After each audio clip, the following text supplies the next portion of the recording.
President Trump has been looking at several proposals to improve the lives of seniors. I have a list of 10 actions that the president can take in 2025 to make the lives of seniors better and improve the personal financial positions of all seniors. I am going to walk you through these 10 actions that the president has been looking at. And then there are a lot of action in the Social Security Administration regarding website changes. There's been a lot of reports of Social Security website crashing and people having difficulty being able to access their benefits online. And so I did the research and I'm going to bring you details on what exactly is happening with the Social Security website and how that affects your ability to access your benefits online. So stay with me. Let's get into the details. A little bit about me. My name is Kwame Kwade. I am an entrepreneur and personal finance expert. For 15 years, we've been creating content to help seniors get the retirement benefits they deserve.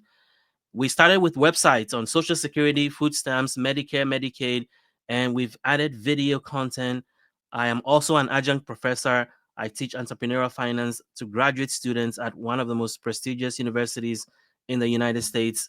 If you are new here, hit the like button, hit the subscribe button, because as you would see from our content, all we do is bring you the latest news and update, anything in and out of Congress that is going to affect your Social Security, Medicare, and other retirement benefits.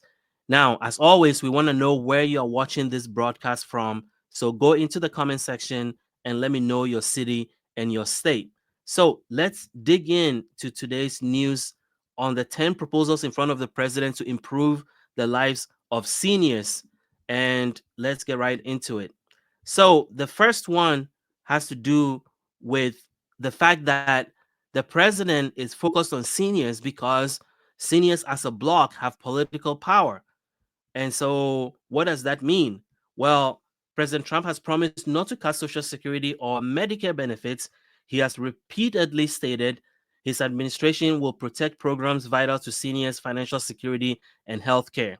Well, there's a big reason why, because seniors are an electoral force.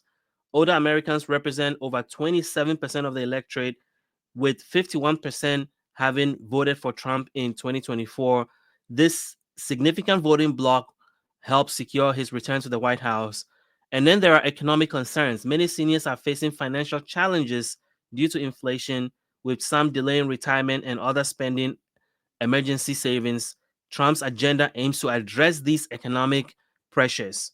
And then there are recent developments. Since taking office in January, President Trump has begun implementing changes affecting Social Security administration and healthcare programs that impact seniors. And then there is the Social Security tax relief. Trump has proposed eliminating taxes on Social Security benefit. Currently, up to 85% of benefits are taxable for about 40% of beneficiaries, depending on your income level. And so this could save a lot of money. This could provide immediate tax relief for millions of seniors, allowing them to keep more of their monthly benefits. And for some, this could mean hundreds or thousands of dollars in additional income. And then eliminating this could accelerate the depletion of the Social Security Trust Fund. Now, that's a whole different topic we can talk about in another video, but it is true that Social Security taxes or taxes on Social Security benefits are another source of income for the Social Security Trust Fund. So by implementing this no tax on Social Security proposal, it is going to accelerate money being taken out of the Social Security Trust Fund and potentially cause the trust fund to be depleted earlier. So, what are some of the ways that the president can continue to improve the lives of seniors? One of the proposals in front of the president is strengthening Social Security. Without action, the Social Security Trust Fund is projected to be depleted by 2033, resulting in a 21% cut to benefits. Another area that the president can improve is fraud investigation. Rather than cutting benefits or raising retirement age, Trump has directed resources towards investigating what he describes as fraud and waste within the Social Security system, which is what Doge is doing with Elon Musk. They are targeting cost savings in the federal programs. The SSA has already reduced its staff by about 7,000 from the current $57,000 to $50,000, and they are claiming that that is going to save $800 million in potential income that will be bringing in or had to stay with the Social Security Trust Fund. And then there is benefits protection pledge. Despite efficiency measures, Trump has repeatedly promised the Trump administration will not cut Social Security, Medicare, or Medicaid. Balancing cost cutting with benefit protection remains the key challenge. Now, he's also looking at solutions to fix the Social Security Trust Fund, because I've told you that come 2033, if nothing is done by Congress, if they don't make a decision about either bringing in more money into the Social Security Trust Fund or slowing down the money that's going out of the Social Security Trust Fund, there is going to be a 21% cut in benefits. So one of the proposals in front of the president is to fix that Social Security Trust Fund shortfall. And here are some of the ideas that could do that. The first one is extending the payroll tax. One option is requiring those earning above $400,000 to pay into Social Security, as proposed in the Social Security 2100 Act. Currently, earnings above $176,100 are not taxed. This could generate significant revenue, as higher income earners like Elon Musk currently pay their annual Social Security tax in minutes. So basically, if you make up to $176,100, you pay Social Security tax. Anything above that, you don't pay Social Security tax on those earnings. And so somebody making $500,000, $1 million, $1 billion a year only pays Social Security taxes on the first $176,100. So one of the proposals is to increase that cap so that anybody making over $400,000 will also have to pay Social Security taxes on income above the $400,000. Another proposal is to increase the payroll tax rate. Currently, the payroll tax is 6.2% paid by employees, and then another 6.2% paid by employers.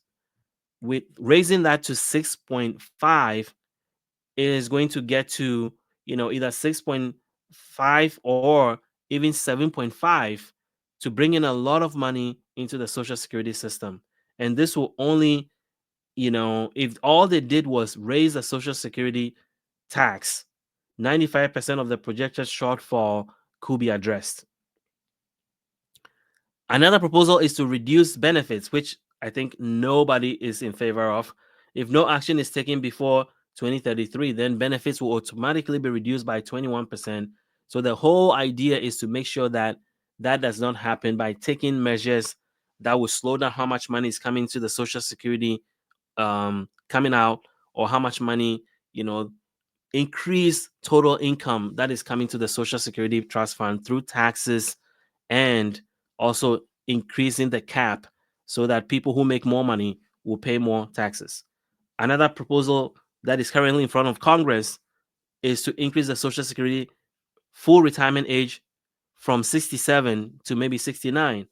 That is very unpopular, and it means that it's going to put an extra strain on seniors. So the best ideas for Social Security solvency is to increase the cap on income and maybe raise the payroll taxes from 6.2% to maybe 7.5%.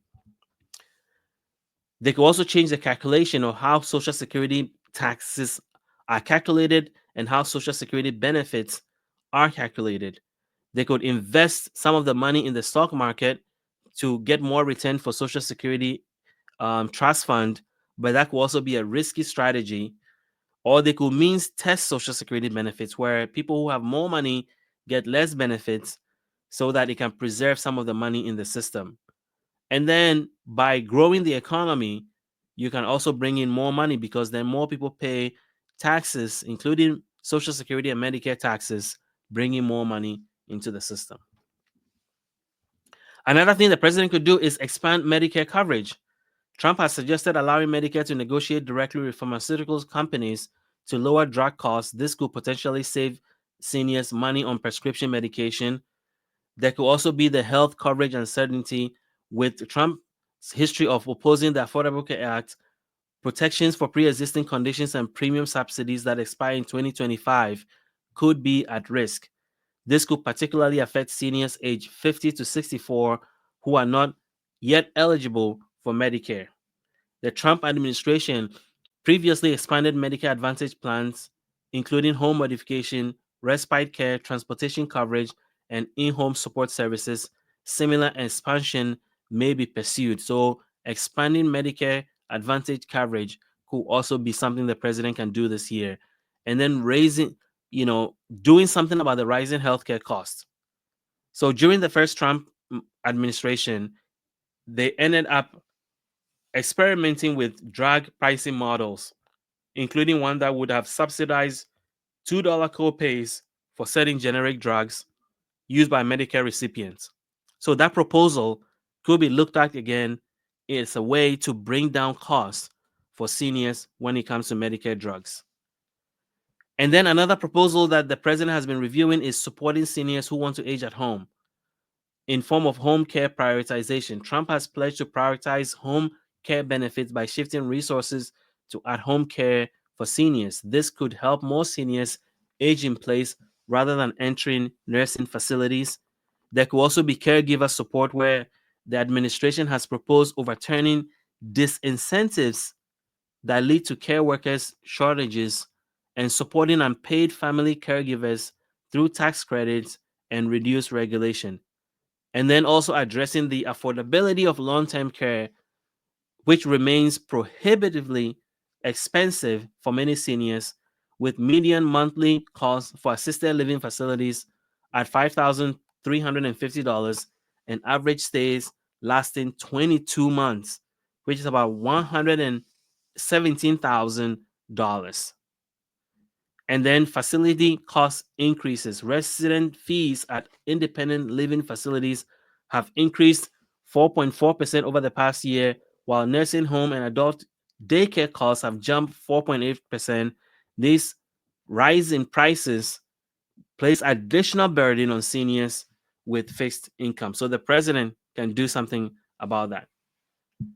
And then another source of income or another source of help the president can provide to seniors is creating economic prosperity for retirement security. During President Trump's first term, the S&P 500 rose by 68%. His pro-growth policies could simply boost retirement accounts and investment portfolios. And then obviously fighting inflation is another source of help for seniors because currently inflation has pretty much eaten up the purchasing power or the additional purchasing power that seniors have gained through the cost of living adjustment has all evaporated due to inflation. And then you have energy assistance. By promoting American energy independence, Trump's policies help reduce heating and transportation costs that take a significant portion of many seniors' budget. And then one thing he can do, which can be done right now, is protecting seniors from Doge. In collaboration with Doge, Trump has directed the termination of leases on approximately 7,500 federal buildings, including Social Security Administration locations. This alone could reduce in-person services for seniors and make life difficult for seniors. The president can help with that. And then there is the staffing cuts that are affecting Social Security that is worsening customer service and increasing the wait times when seniors go to request services. And then there has been cut to phone lines or to phone services. So it's taking longer for seniors to get on the phone with the Social Security Administration. This can also be something that the president can push to make sure that seniors are getting the best services out of the Social Security Administration when it comes to applying for benefits or getting help with their current benefits. And then improving Social Security services could be a great way for the president to improve the lives of seniors this year by cutting red tape, modernizing services, making sure that the agency is running efficiently, and implementing Social Security Fairness Act. This is a big one. If you haven't heard, the Social Security Fairness Act was passed last year by President Biden, signed into law, and now President Trump is implementing that. And there are two steps here. The first one is a lump sum payment of about $6,000 that has started going out in April. If you received that in your bank account, it is not a mistake. It is part of the Social Security Fairness Act for 3.2 million individuals that were affected. And there's going to be an increase in the monthly Social Security benefits for the same affected people. And that is about, on average, between $700 to $1,500 a month in an additional payment depending on your situation. The next place is tax policy. The president talked about this a lot during the campaign. So, extending his 2017 tax cuts could be a way to boost the income of seniors. Estate tax relief is another strategy that could help. Previously, the President Trump expressed opposition to the estate tax, which currently impacts estates over 5.45 million. Any reductions could allow affluent seniors to pass more wealth to their descendants. And then tax relief for low income seniors. Trump previously proposed that seniors making under $25,000 per year for individuals and $50,000 a year for married couples will pay no taxes. He also estimated 5,000 tax deductible for senior citizens. And then one important area that the president could be instrumental is the dependent care savings accounts. The administration has proposed accounts for dependent care that could be used for senior care with government matching contribution for low income families. So let me know what you think about all these proposals that are on the president's desk for review in how he can help seniors this year improve their life and improve their financial situation. Let me know your thoughts in the comment section below. Let's go to the crisis of the Social Security Administration on the website issue. So this article from the Washington Post: Social Security website keeps crashing as DOGE demands cuts to IT staff. The worsening problem comes as Elon Musk's DOGE team pushes for more cuts at the agency, including in the department that oversees the website. So, Social Security's online system has experienced multiple outages in recent weeks, with some lasting from 20 minutes to nearly a full day. These issues are preventing many retirees and people with disabilities from accessing their account information. Even when the website is functioning, many users report being unable to log in, finding missing information, or experiencing extremely low response times. These problems have required multiple attempts to complete basic tasks online. And there's growing concern the issue are occurring as the administration pushes for more services online while simultaneously reducing staff. So this could not happen or have happened at a more worse time, because while the Social Security Administration is pushing a lot of people online for services, including identifying themselves and cutting staff at their offices, they are now experiencing these online disruptions and cutting the online website team that is managing these websites. And that is a ripple effect of creating all this chaos where people are struggling to access services on the website. The issues are concerning as the administration pushes more services online while simultaneously reducing staff. Many beneficiaries are trying to access the site to verify their transactions or benefits and having problems doing that. Some SSI recipients recently saw alarming false messages stating that they were not correctly receiving payment, causing widespread public panic. So, what are the cause of issues? What is happening? Who is behind this? Well, the new administration's cost cutting team, led by Elon Musk, has already cut 7,000 jobs and is preparing or planning additional cuts. These cuts directly affect the agency that serves 73 million Americans. They also plan to reduce the technology team. The team plans to cut 50% of the technology division responsible for the website and electronic access. At least 800 of the 3,000 employees who manage Social Security's databases have been laid off or face potential layoffs. And then there are new security measures. Many network outages appear to be caused by an expected fraud check system implemented without proper testing, an expanded fraud test system. The technology staff did not adequately test the new software to ensure it serves or its servers could handle the high volume of users that were going to run through this. And then there's increased website traffic as the administration has moved more services online. The system is being overwhelmed by a surge of visitors as beneficiaries worried about potential benefit changes try to download benefit statements and file claims. One senior official described it as the sheer massive volume of freaked out people. Who is affected? Well, a lot of people.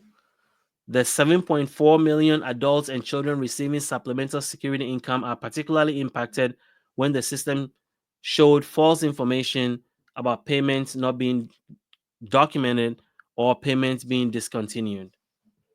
Retirees are also impacted. Older Americans trying to manage their retirement benefits have encountered significant barriers when trying to access their benefits. And then people with disabilities, individuals with disabilities, and their caregivers have faced additional stress when unable to verify benefit status or make necessary account changes. Parents of disabled children have reported sleepless nights over payment uncertainties due to these challenges. And then field staff offices. Social Security employees are struggling to serve the public as the system they rely on crashes repeatedly. Staff have been forced to use paper methods, manually recording information, and later entry it into the computers when systems are back online. And this has real world consequences. So let's review some of them. In California, 72-year-old Kathy Sturcher tried over a week to schedule an appointment with the Social Security Administration. Despite multiple attempts, the website wouldn't allow her to book a visit, forcing her to endure long phone wait times. We have Robert's emergency trying to contact the agency. Robert Ranula, 67, a retired financial analyst with his wife who has dementia, spent 5 days trying to update his emergency contact information. He tried different devices, browsers, day, times of the day, but continued receiving error messages. And then Chris and Tom Hubbard, parents of a son with profound autism, logged into the Social Security website and saw an alarming message with their son saying that their son was not receiving benefits. Though the payment was eventually processed, they spent sleepless nights worrying about reapplying for benefits. And then how are the field offices dealing with this? When the online system crashed, employees at one Indiana office were forced to write down clients' information by hand.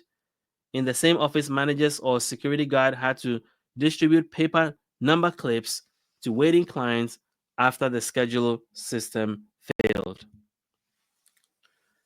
And their financial and service implications. Many recipients are unable to verify their benefits are being processed currently, causing anxiety among about potentially missed payments. Though President Trump has stated his administration would not reduce Social Security benefits, many recipients remain concerned. As the workforce shrinks at the Social Security Administration, there have been cascading blows to customer service, affecting websites, phone system, and field office operations. With fewer staffs available, beneficiaries face longer wait times and more difficulty resolving problems. When system crash, employees must record information manually and later enter into the computer.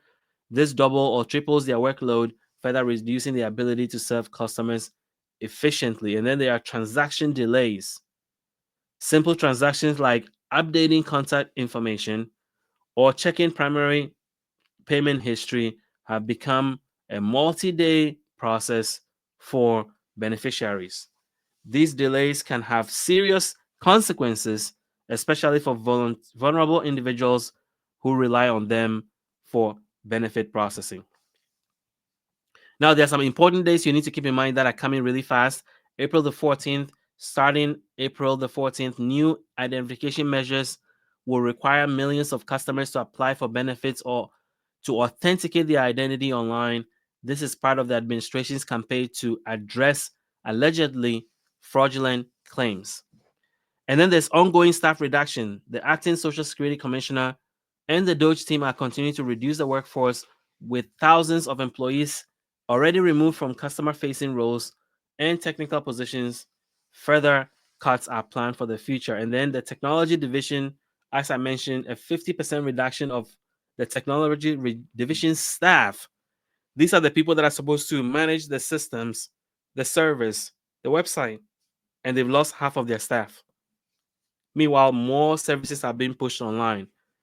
And then there are system outages. Current system outages are occurring multiple times per week, with 3 crashes reported in the recent 10-day period. Officials describe these as brief disruptions, averaging 20 minutes, but some are lasting several hours. So, what should you do? What should you know about these changes and how they affect your benefits and how you interact with the Social Security Agency regarding your benefits? Well, the first thing is plan ahead. Allow extra time when you need to contact business or conduct business with the Social Security Administration. What might have taken minutes before may now take multiple attempts over several days.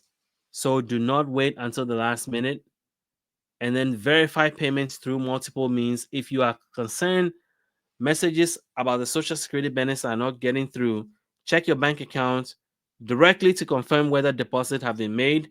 The system may show incorrect information even when payments have been made. So if you go to the website, the Social Security website, you see that there's a problem with your benefits or an incorrect amount, or you cannot see that your benefits have been paid, go to your bank account and check, because even though the Social Security Administration website may have the wrong information, they may have already sent the money to you.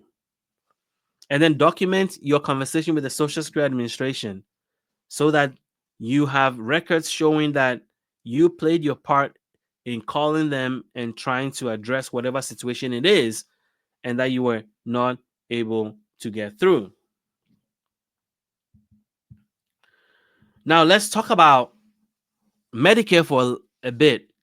There is some important dates and updates that I want to give you. If you're turning 65 or currently receiving Medicare benefits, this will help you save money and put you in the right program, because 90% of seniors are in the wrong Medicare program.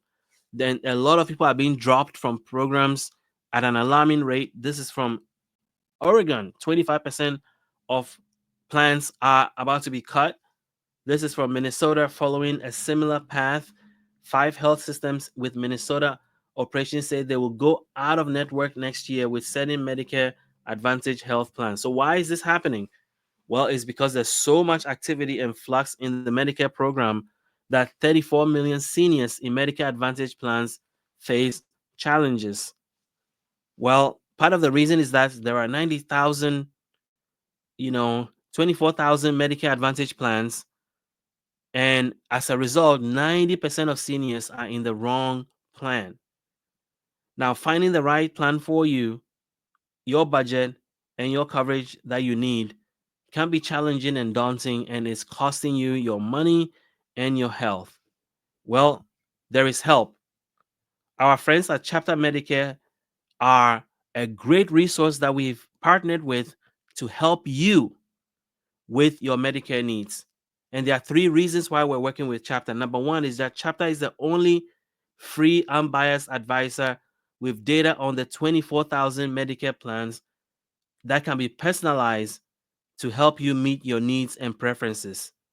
And they are licensed advisors. When you get on the phone with Chapter, their licensed advisors work one-on-one with you, and they do not work for commission. So they are not on the phone trying to sell you the most expensive Medicare Advantage plan. Their goal is to help you get the plan that meets your budget, your needs, and the coverage that will help you. And they can save you about $1,100 a year on average. So call the number on the screen, 539-205-2147. If you're turning 65 and need to apply for Medicare, or if you're currently on a Medicare plan and need to get on a better plan, as I mentioned, 90% of seniors are in the wrong Medicare plan. and chapter services is free. They are unbiased, and they have a great story. Actually, the one of the founders of this company got into this because excuse me, because of how his parents experienced getting Medicare and realized how much red tape there is, how much frustration, and the fact that they could not get on the right plan. So it was a personal motivation to work on a system that supports seniors and gets you into the right plan. And that is how the company started. And one of the reasons why we're partnering with them. So call the number now. There's a short window, especially if you're currently on Medicare, to be able to switch. And if you're applying for Medicare, you have that window, and these guys can help you find the right plan in your local area with your doctor network, with the drugs that you need to be on, with the coverage that you need to meet your needs. So don't take my word for it. The Better Business Bureau rates them A plus in what they're doing, and there are multiple 5-star reviews that are out there that you can read, and they can save you a ton of money, $1,100 on average to Medicare subscribers. So that is all I wanted to bring you today. I hope that this has been helpful to you. If you like what you heard, hit the like button, hit the subscribe button. If you have any questions at all, let me know in the comments, and we'll be putting in the description to this video a link to Chapter Medicare. You can fill out a quick form, and they'll reach out to you and help you get on the Medicare plan that meets your need. So thank you for watching this video, and see you on the next video.